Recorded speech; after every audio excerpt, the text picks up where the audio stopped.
platform nabayigirako ebintu bingi. Then of course waliwo Hames ye mu Tanzania, he was a music producer at that time. Right now I think he owns a couple of radio stations, if I'm not mistaken, in Tanzania. Yeah, so Ian yalina image ey'obukambwe naye it was really okufuna the best out of abaana abo. Galingo waffe Alex Mukulu. Tugenda kumaliriza nze n'ebibiri ebisembayo. Ekimu omuntu ayinza obwedde ogamba nti n'ebirala byenkola n'ebirala byenkola etubyogera. Ebimu si byogera nti biba byange. Waliwo agamba nti omukyalo omulimi, omukyalo omulonzi. Osobola okulondako byosharinga ne public. Obeera wabyotashare. Obikola mu budde. Kati waliwo abakyala ng'ono akuli mu maaso ayinza okugamba ne banne Juliana nakamulagira emyaka bwegiti naye banne Juliana tava ku foomu okikola otya? Anti kibuulire bw'okikola. Bwe mba mugambye mwebale kusiima naye I think okwewa emirembe kikulu kubanga obulamu bw'ensi mwe tutambulira stress mungi ate osaamu avoiding ali buli wamu naye osobola okusalawo in your mind nobanga weewa emirembe ekiganye n'okita okitegeera kyotidde n'otula wansi n'osaba nze muntu musabi saba n'ofuna guidance from God, you know, n'osoma ebitabo. Nze mpaliwenga nnyo my me time as well, you know, bwe mba sikola neewa obudde ne mpumula. Nkola ekimala naye ne respectinga n'obudde bwe neewa okuwumula, you know. Family time is important for me. Ngezaako okulya healthy naye si kyangu okigoberera, you know, day in day out naye ngezaako. Drink my water. You know, I drink a lot of water. Just kugamba weewa emirembe gwe olina okusalawo ate gwe alina okwesalirawo. Attacks ezizze mu ba artist abasinga obawa amagezi okuba atakinga mu ngeri ez'enjawulo. Zitya? Ebivumo, okoze kino, okwerumaaluma. From the public? Both. Okwerumaaluma among artists. Sisobola kwogerera buli muntu because sibaayo nga beerumaaluma simanyi kiba kireese embeera eyo. Naye nga nze am one person I believe ennyo in peace. Njagala nnyo emirembe, njagala nnyo my peace. Okitegeera sirina nnyo budde obwo buwuliriza abantu nga beerumaaluma oba nange noonye gwe ndwana naye okitegeera. So mwana buli omu nekimukolera naye nga at the end of the day bonna nandyowadde amagezi okuwa obudde bwabwe priority ebintu ebibazimba kusinga ebibaza wansi. Tuyingirako mu politics olabika oli muteesa mulungi. Politics nawe ntera okugamba mu luzungu it's not my cup of tea. Banjagala abaliye batukulembere tetuyinza okubawa ku magezi tugamba teezaamu wano waliwo eno sekita tubale tusaba mwongeremuko naye nga banjagala mbibalekere nze nkole byensinga okumanya. Kyenkusembyayo kyo kya copyright. Owulira wetuuse etambula bulungi bagikutteko bulungi okyogerako oti? I think tukyetaaga nnyo okugyongeramu amaanyi.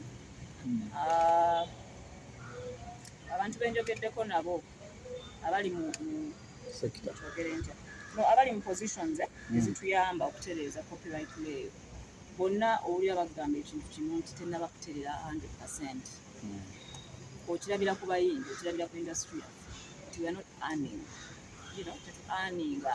Nze waliwo abadde ngamba wano woman banaye olimba woman buli women's day lukuba ogenda tuliramu nnyo sente naye siziraba okimanyi ekyo siziraba kati leero mwalukubye buli wamu wedanduulira naye ngenda kunoonya royalties eziva mu woman siyinza obutazifuna but I think lijagenda litereera nga industry endala zonna mugenda mukula you go improving namwe ne mugenda nga muyiga abantu nga Basilver Kyagulanyi abo I think bajja tuyamba nnyo mu area eyo kubanga kati yasoma amateeka ate I think yasoma nnyo amateeka agali mu entertainment business so ategeera nnyo ebintu ebyo kusinga Kabagujjo and I know he's doing a lot of work in the area.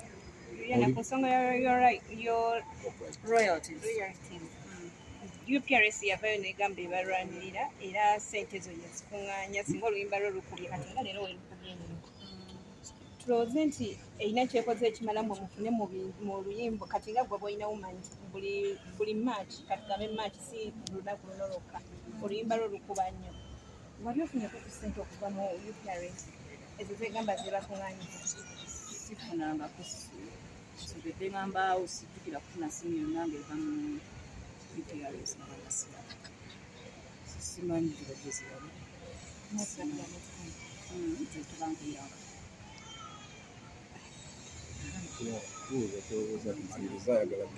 Juliana, put in .com word since we celebrating women. Yeah.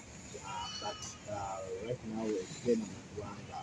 Tulina abakyaala ate abasinga they criticize their women via social media, especially TikTok. Banafunye abakyaala balina social media. Osobola kwogera ku ekyo? I mean, si kirungi kyandibadde the other way around nti mukyala muno ate yasooka okukuŋŋaana yasinga okukuŋŋaana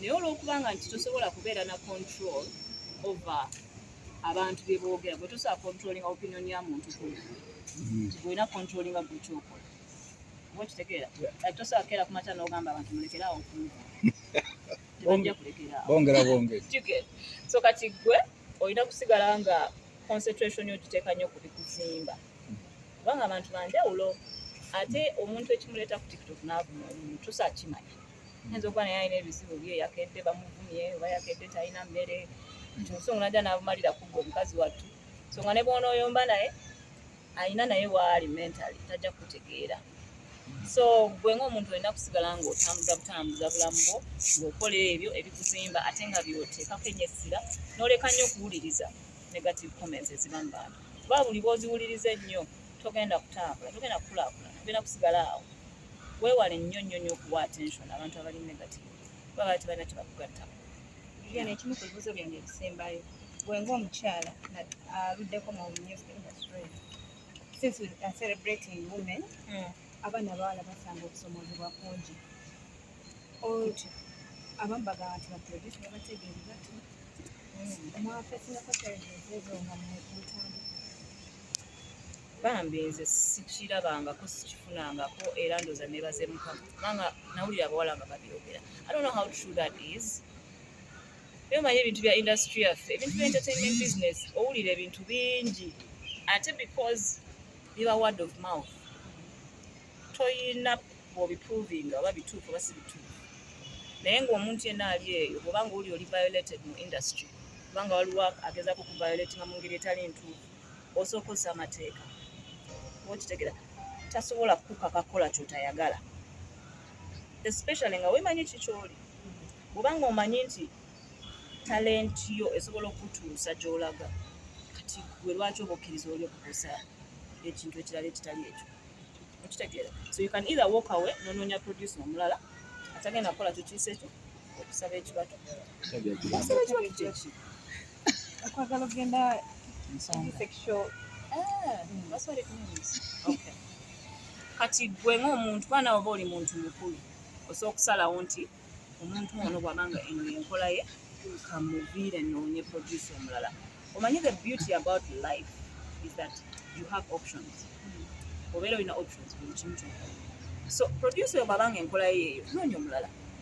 Genda ewalala wanne essimu ewaani songs bangi teweetaaga kukola bwe kyotali comfortable kukola okitegeera oba bw'oba olaba nga violate nze n'ayita weyandikomi osookosa amateeka oba bwavu. Juliana, nze nkubuuzayo ekibuuzo nga bamaama leero lunaku lw'abakyala ripooti zavuddeyo mu UNAIDS ekyo ekitongole kiriwo okulwanyisa mukenenya mu ggwanga ripooti zavuddeyo nti abaami b'eruweero bakwata nnyo obwana obuto ate tuli bamaama oyinza kyogerako ki obubaka obugenda eri abaami abo?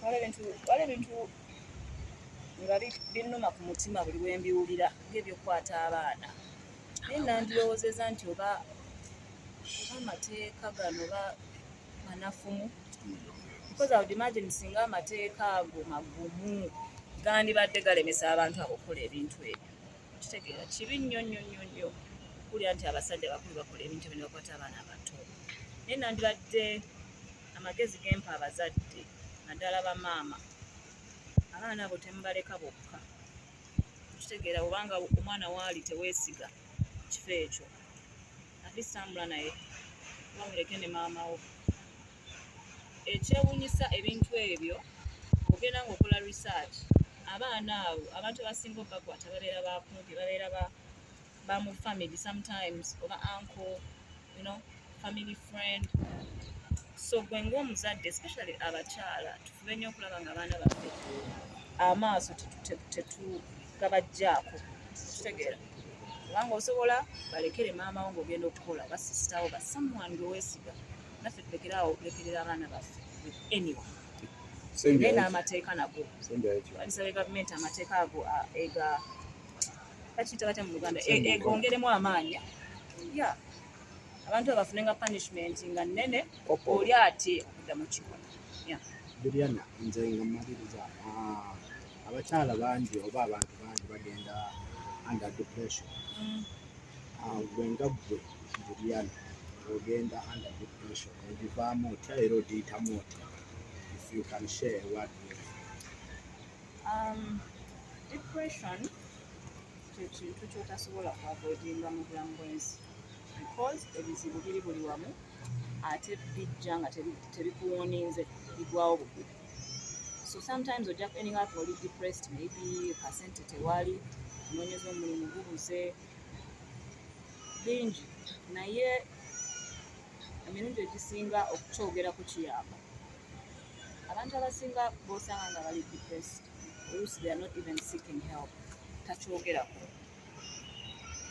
buli bw'otereka ebintu munda bipayiringa ekivaamu yebayita depression so obanga olina challenges mu bulamu ofunayo abantu beweesiga nga 2-3 neweebuuzaako nebakuwa guidance naye ne bakuwa ne encouragement is very important so byogerengako tobisirikira don't keep the problems to yourself funa b'oyogera nabo funa engeri gye wezzaamu amaanyi online okwo kuliko ebintu bingi ebisobola okuwa encouragement abantu bakwa internet tebagikozesa ebintu biri ku internet okwo okitegera ne bacounselors weebali so depression by the way kintu oba tokiwadde budde kiyinza n'okutuusa ewabi saa kukyogera like death kitegera ne waliwo abantu abatutte obulamu bwabwe because of depression is a killer